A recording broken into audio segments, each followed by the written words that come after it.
Allah Teala ne deyir? Xüsusi olarak o dövrün insanlarına, yani Məhəmməd Peyğəmbərin zamanı yaşayan ve ümumi olarak hamımıza, bütün bəşəriyyətə, qiyamətə qədər xitab edib nə deyir? Deyir, "Qul in kuntum tuhibbunallah." De, əgər siz Allah sevirsinizsə, "Qul in kuntum tuhibbunallaha fettabi'uni." O zaman mənə tabe olun. Kime? Yani Muhammed sallallahu aleyhi ve sellem deyir, mənə tabe olun. Allah'tan təbliğ edir. Deyir ki, əgər siz Allah sevirsə ey insanlar, ey mənim qövmüm və ümumi olarak bütün insanlar, bütün bəşəriyyət. Əgər Allah sevirsinizsə mənə tabe olun ki, Allah da sizi sevsin ve günahlarınızı bağışlasın. Deməli bu ayə necə deyirlər? İmtihan ayəsidir. Bugün insanlar çoxsu soruşsan müsəlmanlar, biz Allahı sevirəm. Amma əməlində bunu görmürsən də. Sən necə Allah sevirsən ki, Allahın əmr etdiklərindən uzaqsan.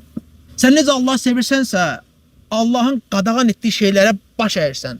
Qadağan etdiyi şeyləri edirsən, necə Allah sevirsən? Sevən belə eləyər mi qardaş? Sən sevənin sevdiyinə asi etdiyini görərsən, görməzsən.